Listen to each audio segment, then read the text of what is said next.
is it. This is the last episode of Drum Room Rescue. If you look at last week's video, we rolled credits right after the little tour. So you could probably consider this kind of a post-credits bonus scene. And really what I wanted to do today is just talk about a few lessons learned on my project or some advice that I would offer for you in considering your own project. And some of these I learned the hard way, or some of these are things that I picked up on projects previously. So hopefully this is relatively brief, and there's a couple of things in here that will be helpful for you in planning and executing your own project.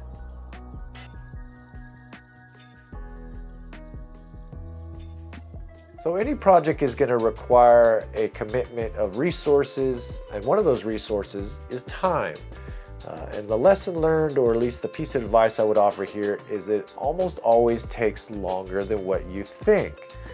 In my case, I did my project kind of around the holidays and coupled that with a little bit of annual leave, so I was able to commit about 6 weeks consistently to work on my project, and that's anywhere from 10 to 14 hours a day, which was great for me, but not everyone is going to be able to commit that much time to a project. You may have other responsibilities or commitments to consider. So in planning your project, especially if you're working with a significant other or other different responsibilities, just remember that it almost always takes longer than what you think. So be conservative in planning your commitment or your time frame for completing the project.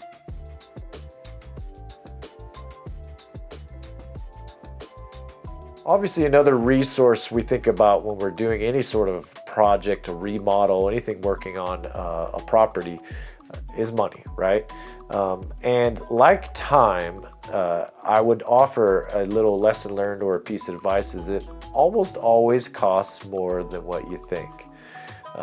I'm taping this video in February of 2022, and right now in the United States of America, we have a bit of an inflation issue. I know a lot of materials, goods, and supplies are actually rising in price. And that may be something, was unforeseen if you were planning your project a month ago or 6 months ago. So like time, when you're sitting down to design and develop your project, and you're developing your project budget, I would just offer that be careful, because it almost always costs more than what you think. So when you're kind of coming up with, all right, if my budget is, for example, $1,000, you don't want to budget up to $999.50. You want some buffering there to handle unforeseen conditions that almost always come up. So similar to when you're planning the schedule and the time commitment associated with your project, when you're doing the budgeting, you want to be conservative, and you definitely want to have some reserve so that you can manage unforeseen issues and that you can deliver the project without sort of having that stress of money hanging over your head.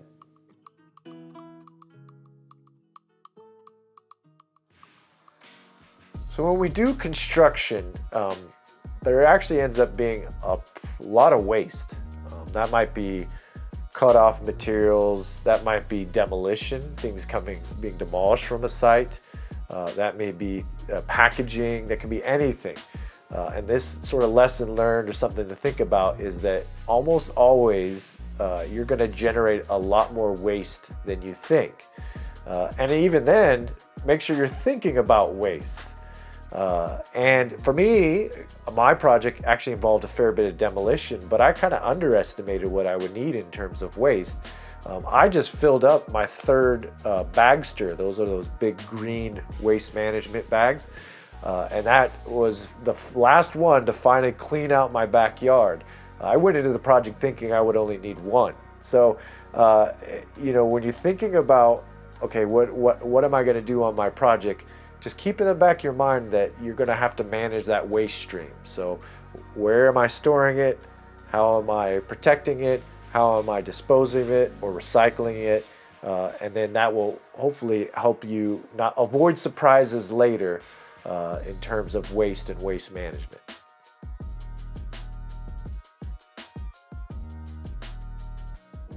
So we talked about waste and waste management. Kind of coupled with that is that whole idea of lay down. And lay down is a construction term, and really it's just kind of, where am I going to put the stuff, right? The stuff might be materials, it might be framing materials or drywall or paint, or it might be equipment. You know, if you're going to have a jackhammer or a backhoe or anything like that, it's really kind of, where am I putting the stuff? Is it protected either from theft or the weather? Is it in a good spot that it's accessible, but it's not in my way? Is it something I'm going to have to move or touch 2 or 3 times to manage, depending on the sort of features of my site? You know, we sit down and we start planning out our project and we're thinking walls and doors and windows. One other little piece we want to make sure we're thinking about is all that stuff needs a home before it eventually gets into your job. So thinking about, where am I laying down these materials? And is it in places that make my job easier, or is it in places that will make my job harder later?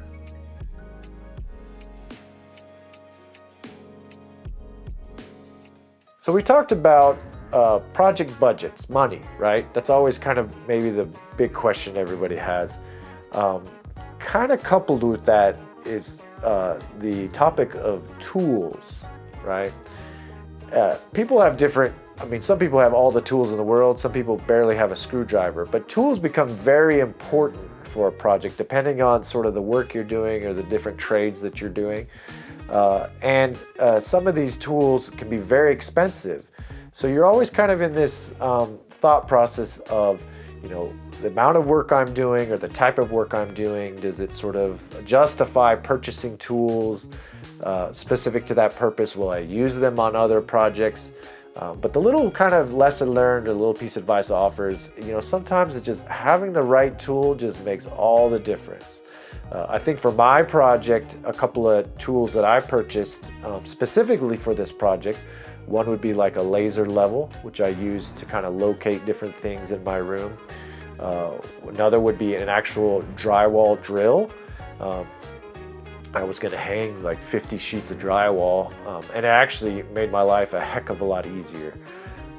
You know, there's always going to be some little thing, a tool that might help you on a project, but then it's a little bit of the idea of, okay, is this sort of a one-use only kind of thing? And even if it is a one-use only thing, you know, you could even consider selling it after the fact. Because again, I find that if you're trying to DIY something, you're trying to just jerry-rig it, usually that doesn't go the right way. You know, sometimes just having the right tool is just perfect for getting something done. So I would encourage you, not only when you're considering how much time am I going to commit this project, how much money am I going to be able to commit this project, what tools am I going to need for this project, what are ones that should be purchased, which will make my life easier or the job have a higher quality, or even, there's another thing, what tools could I rent? Another example, I rented a drywall lift, and that's a sort of a machine that allows you to lift drywall. So it comes in handy for putting drywall on a ceiling. I did not want to buy a drywall lift. You can get cheap ones nowadays, but you get what you pay for. But I rented it. So, you know, having the right tool doesn't always necessarily mean you're buying the tool. You know, you can rent some of these things. So when you're looking at your job, think about, what am I going to do? And then, are there sort of tools that really will make my life a lot easier to do it? And should I buy them? Should I rent them, etc.?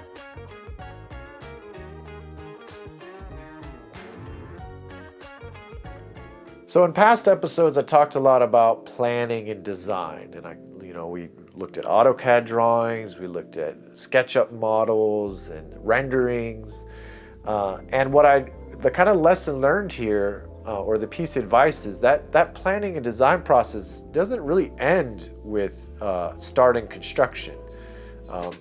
It's not this linear thing that stops. It really should be this sort of circle or the cyclic thing. I'll give you an example. I actually ended up getting different thresholds for the doors in my project, and it's a long story why, but it wasn't my choice. So, you know, what I had was all the dimensional information in my model, and I sort of confirmed that on site. I went back to my model and I used my planning and design tools to lay out where I would put door hinges, just so that, and this is, you know, I had to get a certain clearance way down at threshold, and we're down to like the 5/32 dimension here. So, you know, going back rather than, okay, well, that's design, I gotta, you know, do some scrap calc, you know, go back to your model, go back to your design, use it as a tool. As things change, either you're doing the project or it's just something to revisit. I had a set of paper plans on site when I was doing my job. It came in handy 100 times. How many power outlets do I have? Where was I gonna put this thing? You know, how was I gonna do the drywall sheeting here that I laid out? And, oh, maybe that doesn't quite work, I'm gonna do it this way.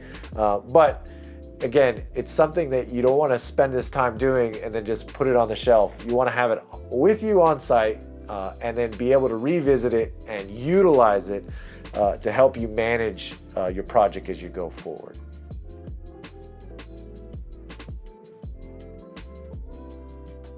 So we talked about project budgets, and, you know, probably a big percentage of that budget is going to be materials depending on your project. We might have finite budgets and we're trying to put the project inside of this budget. And I did talk about how, you know, we want to have some reserve because almost always things cost more than what we thought they would. But kind of coupled with that, and maybe kind of counter to that, is the lesson learned or the recommendation here is to always overbuy materials. And what I mean by that, usually I try to between 10 and 15% extra material when I'm buying. So for example, I was doing my flooring. This is kind of an example where things didn't go right. I purchased my flooring maybe 2 months before I did my project. And back then my room was going to be a certain size, and I had some design changes and that actual size grew slightly. So I kind of knew in the back of my mind I didn't have enough material. Sure enough, when I was doing the project, I didn't have enough material. So, you know, I had to go back to the store, buy some flooring, and, you know, you can't just buy, you know, 3 planks of flooring. You got to buy the box, you know, so I ended up with some extra. One of those things that always comes up is the number of materials. Do I have enough to get through? So I usually between 10 and 15%. And so, for example, my drum room was 150 square feet. Do not buy 150 square feet of flooring. You know, you're going to be in a hurt box. You know, 10 and 15%, say 10% is an extra 15, buy 165 square feet. Not only does that make sure that you're covered in case something goes wrong or you have an error or you lose something, but also it kind of prevents that whole, you know, you go back to the store, you need 2 planks, and now you got to buy a whole box for like $70 or whatever. So you are trying to get into a budget. You want some conservatism on that, but make sure you're overbuying the materials. Again, I recommend between 10 and 15%, which will help you in terms of being able to deliver the project and not go crazy.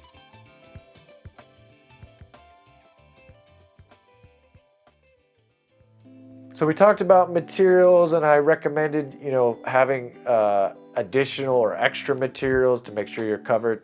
And we talked earlier about waste, how thinking that, oh yeah, remember this project will generate waste, and often it's going to generate more waste than what you think, and how, you know, thinking about how am I going to manage that, etc. But coupled with that is always this weird dilemma, and it comes up on every project I do, it's like the hoarding instinct versus the get rid of everything instinct. And I'll give you an example. I did a bathroom remodel maybe 2-3 years ago, and you know, you always end up with more stuff. So you got extra thin set, or you got extra shiplap, or whatever it is. And it's always that, okay, will I use that again? Should I store that? You know, do I have space to store it? And I would say that the recommendation here is that yes, store some of it. I mean, again, I'm not saying be a hoarder, but you want to keep some of it. Some of those materials from the bathroom remodel I used on the drum room. Or another project I did to enclose my garage. Some of the trim boards I used on the drum room, especially on the exterior. I had extra baseboard I used. I had these little metal pieces that are used to sort of finish the edge of tile. Guess what? I used it on my drum room. It's finishing the edge of the flooring in the garage. So if you have the space, I'm not saying fill your garage with half-cut 2x4s, but keep some of the materials from other jobs. I'm pretty sure whatever project you're working on is probably not going to be your last project. So think about that. Not everything needs to be waste. Some of the stuff you definitely want to keep.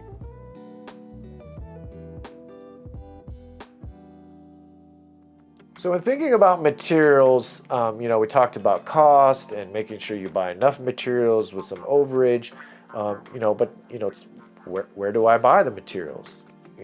Like anything, I think you intuitive with this, you're going to shop around, right? But don't forget about a couple of little things. Like, for example, you may or may not be familiar with the Habitat for Humanity. That's a sort of a charitable organization that helps build homes for people. They also maintain these things called restores, and it's basically a thrift store for building materials.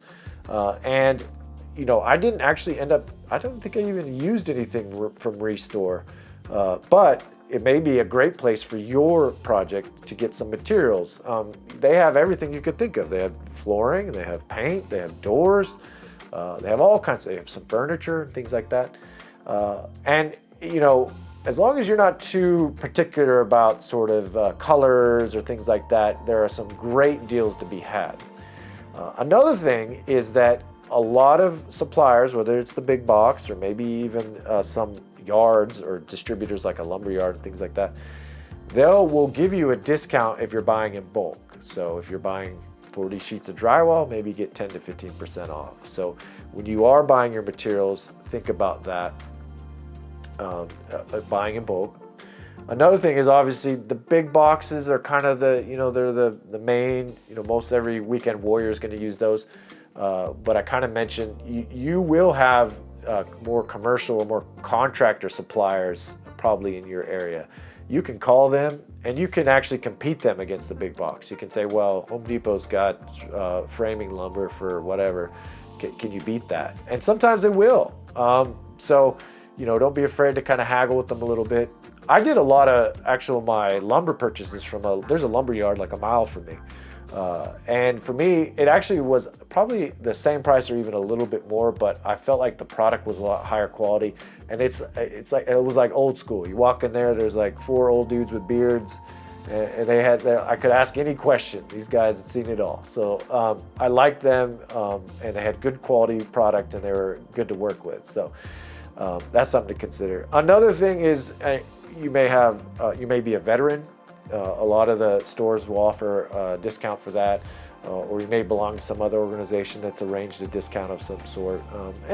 These are all things that are probably intuitive and hopefully you're already chasing down. But the lesson learned or the advice here is to shop around and to make sure that you're getting a good deal on your materials.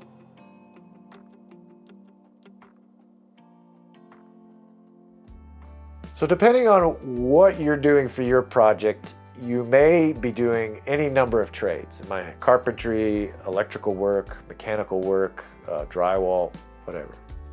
Some of these things you're going to have experience with, some of them you're not. Some of them you're going to have the tools for, some of them you're not. So this sort of lesson learned or piece of advice is to pick your battles. On my project, I did everything. With a little help. I had my cousin help me one day. She hung a couple sheets of drywall. But I didn't have a lot of trades, and I have a little bit more experience with what I did have, so I was comfortable doing that. Now, on previous projects, for example, I did a bathroom remodel. I was fine doing all the rough-ins and doing a lot of the grunt work. But I had never done tile really, and I was worried because obviously finished tile is kind of like what everybody sees. So I hired someone to do the tile. So, picking your battles, whether it's something you want to self-perform or if it makes more sense for any number of reasons to have someone else do it. Although I would also caveat that with, don't be too afraid to at least try. I'm not saying learn drywall by doing an entire room first go. What's interesting nowadays is like anything, whether it's drum, music, home improvement, there's lots of information available, things like YouTube or books. You could push the boundaries a bit here, try a few things, or maybe do a little bit, and then maybe bring in someone else to do to finish something. I've even heard, I've never done this, but I've heard of people say hiring a contractor to do something, and then the owner or the homeowner assists, becomes a laborer for the contractor, and that's a way to kind of learn. It's like being an apprentice on a job or something. I'd probably be a great way to learn. But again, at the end of the day, it's your project. You know your strengths and limitations. Pick your battles and plan that so that you're going to have a good outcome.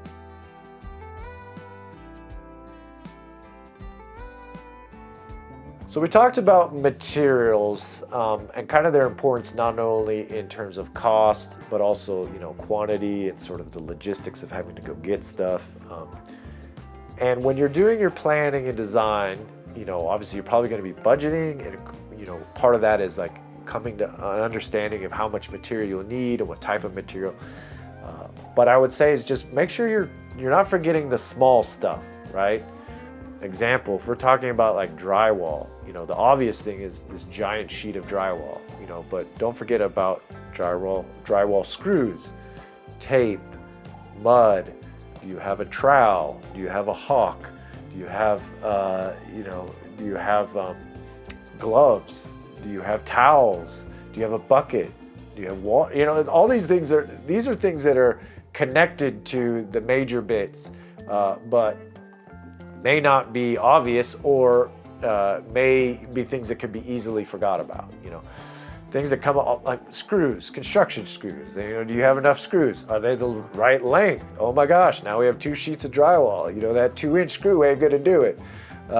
So making sure you have all those pieces. I think on my project, masonry bits. I was doing some work in concrete. I had one old dog-eared masonry bit that was not doing anything. And I had to take time out of my day, go across town, go to the store, get this bit. It's one of those things, if I had thought about it, I would have made sure I had what I needed to kind of avoid that. So in terms of lesson learned here, don't forget the small stuff when you're thinking about materials.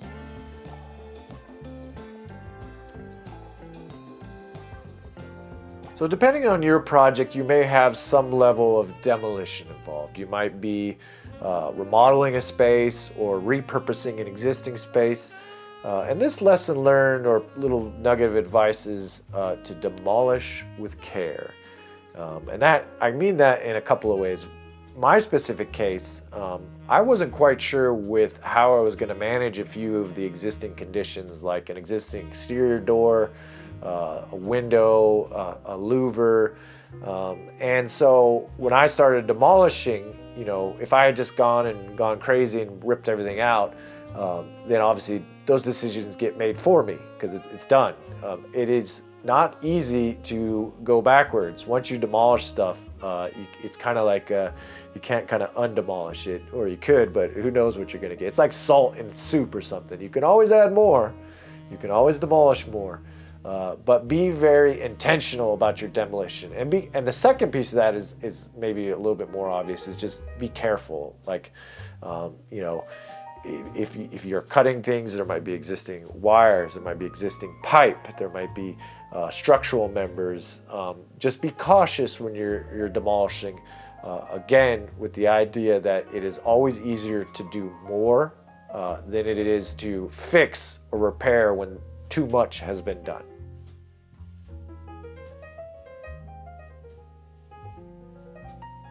So this lesson learned is pretty straightforward. Eat lunch. It sounds totally silly, okay? So in my case, I talked about I had about 6 weeks, and I was working, again, 10 to 15-hour days. And I'm the kind of guy, I'm going to get wrapped up in something. I'm trying to do this one thing. I'm going to finish this thing. I'm just going to keep butting my head against the wall until I finish it. And 11 o'clock becomes noon, becomes 1, becomes 2, and I'm not stopping for lunch. Almost 9 times out of 10, that was kind of bad mojo in the end. You know, it's real. You know, stop, take a break, eat lunch, drink water, relax. Again, my situation is probably different than what you're doing, whatever, but really kind of the bigger picture here is to make sure you're taking care of yourself as you do these things. Some of this work, like demolition and maybe carpentry, some of it's very physical, some of it might be demanding from like an intellectual standpoint if you're trying to really figure something out. Take the time, take a break, eat lunch.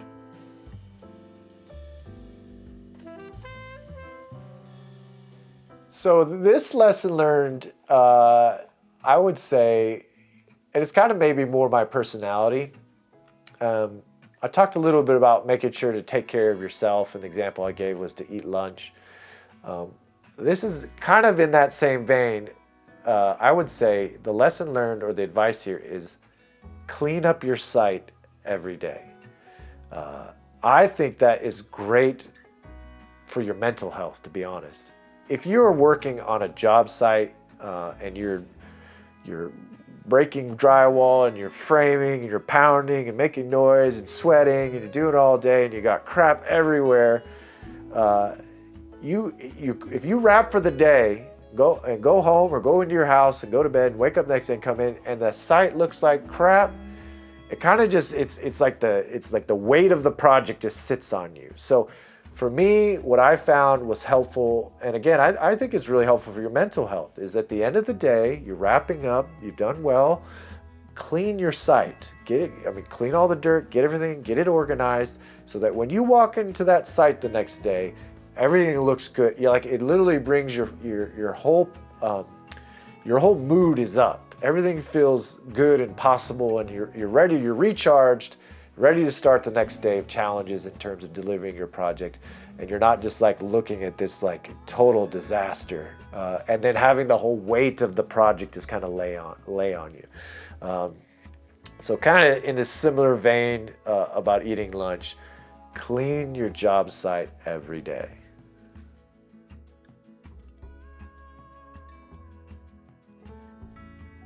Well, that's it, folks. Hopefully there was at least one little thing in those lessons learned or a little piece of advice that are helpful for you. Obviously, if you have more specific questions, you can always get in contact with me. Not that I'm an expert, but I may have some information that may be helpful for you. Again, I know we rolled credits last week, and there were a lot of different people or different organizations I wanted to thank. This has been a really fun project, several months of planning, obviously several months of construction, and along the way doing little videos. And I'm hoping that, again, when you're working on your project, that some of this information is helpful, or maybe even some of the things I've referenced, you can go to and obviously get more help too. So this is going to be the last one for Drum Room Rescue. Again, appreciate your time. Hopefully you've been along for the whole journey. And if not, that's the beauty of YouTube. It's all there. You can see my window air conditioner fall. I think that was Project Journal 2. Anyway, again, thank you everyone. Appreciate your time and good luck on your project.